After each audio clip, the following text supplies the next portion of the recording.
नमस्कार छात्रों, मैं हूँ प्राध्यापक जादव डीजे केबी रुहुमारे कनिष्ठ महाविद्यालय से। छात्रों, इससे पहले मेरे चैनल को सब्सक्राइब कीजिए और बेल आइकॉन पर क्लिक कीजिए। इससे मेरे सभी वीडियो का नोटिफिकेशन आपको मिल जाएगा। 12वीं कक्षा की युवक भारती का पद्य पाठ क्रमांक 5 आप देख रहे हैं। कविता का शीर्षक है रुंद के दोहे। यह प्राचीन काल का काव्य है और इस काव्य के कवि रुंद जी हैं। हम कवि का परिचय पढ़ते हैं। कवि का परिचय। माना जाता है कि कवि रुंद जी का जन्म 1643 को मथुरा में हुआ है। रीतिकालीन परंपरा के अंतर्गत आपका नाम आदर के साथ लिया जाता है। आपका पूरा नाम वृंदावन दास है। आपकी रचनाएं रीतिबद्ध परंपरा में महत्वपूर्ण स्थान रखती हैं। अपने काव्य के विविध प्रकारों में रचनाएं रची हैं। 12 मासा में 12 महीनों का सुंदर चित्रण किया है। तो यमक सत्सई में विविध प्रकार से यमक अलंकार का स्वरूप स्पष्ट किया है। आपके नीतिपरक दोहे जनसाधारण में बहुत प्रसिद्ध हैं और लोक व्यवहार में अनुकरणीय हैं। आपकी भाषा सहज, सुंदर तथा लोक भाषा से जुड़ी हुई है। आपकी भाषा में ब्रज तथा अवधी भाषा के शब्दों की बहुलता देखी जाती है। आपके द्वारा दिए गए दृष्टांत आपकी भाषा के साथ साथ भाव और कथ्य को भी प्रभाव उत्पादक बना देते हैं। आपका कवि का निधन 1743 में हुआ। कवि की प्रमुख कृतियां हैं वृंद सत्सई समेत शिखर छंद, भाव पंचसिका, पवन पच्चीसी, हितोपद देश संधि, यमक सत्सई, वचनिका, सत्य स्वरूप आदि उनके प्रमुख कृतियां हैं। कवि की जो विधाएं हैं, रीतिकालीन काव्य परंपरा में दोहा छंद का अपना विशिष्ट स्थान है। दोहा छंद कई कवियों का प्रिय छंद रहा है। दोहा अधर्थ सम मांत्रिक छंद है। दोहे के प्रत्येक चरण के अंत में लघु वर्ण आता है। इसके 4 चरण होते हैं।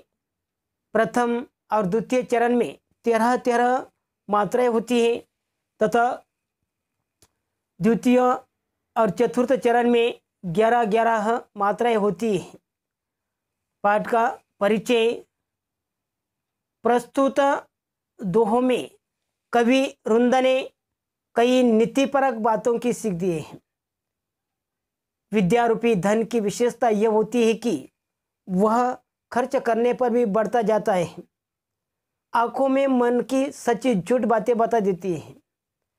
जितनी चादर हो मनुष्य को उतना ही पाव फैलना चाहिए। व्यवहार में कपट का स्थान नहीं देना चाहिए। बिना गुणों के मनुष्यों का बड़पन नहीं मिलता। दुष्ट व्यक्ति से उलझने पर कीचड़ हम पर ही उठता है। संसार में सद्गुणों के कारण ही व्यक्ति को आदर प्राप्त होता है। कवि रुंद के दोहे पाठकों को व्यवहारिक अनुभवों से परिचित कराते, जीवन का सच्चा मार्ग दिखाते हैं। यह कवि का पाठ परिचय है। और जो पद नंबर पहला देखिए, पद नंबर 1। सरस्वती के भंडार की बात। सरस्वती के भंडार की बड़ी अपूर्व बात, जो खर्चे ते तो बड़े बिना खर्चे घटी जात। कि ये ना पंक्तियों के माध्यम से कवि रुंद जी कहते हैं कि सरस्वती के भंडार की बड़ी अपूर्व बात है, जो खर्चे ते तो बड़े बिना खर्चे घटी जात। कि इन पंक्तियों का जो कठिन शब्दार्थ है, सरस्वती है, सरस्वती विद्या की देवी, अपूर्व बाजीब, खर्च करे, घट जाता, कम हो जाना, कम हो जाता है। तो उसी समय इस पंक्ति के माध्यम से कवि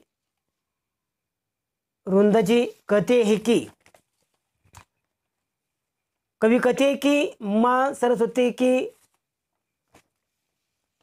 माँ सरस्वती के ज्ञान की अपूर्व बात है। माँ सरस्वती ज्ञान की अपूर्व बात है, अनूठी बात है। इस ज्ञान के भंडार को जितना खर्च किया जाए, अर्थात उतना जितना बांटा जाए उतना ही बढ़ता है। यदि ज्ञान को बांटा न जाए तो इसमें कमी आती जाती है। कवि रुंदा जी कहते हैं कि सरस्वती के ज्ञान की बात है, बहुत अनूठी है, अपूर्व है। इस ज्ञान के भंडार को जितना खर्च किया जाए, अर्थात जितना बांटा जाए उतना ही बढ़ता है, और जितना बढ़ जाए उतना ही बढ़ता है। यदि ज्ञान को बांटा न जाए तो उसी में निश्चित रूप से कमी आती जाती है। कि यह ज्ञान के संदर्भ में कि इस पद में कवि रुंदा जी ने कहा है, पद नंबर 2, नैना देत बताया सब, हिय को हेत अहेत, जैसे निर्मल अरसी भली बुरी कही देत। कि इस पंक्तियों के माध्यम से कवि कहते कि नैना देत बताए सब, हिय को हेत अहेत, जैसे निर्मल अरसी भली बुरी कही देत।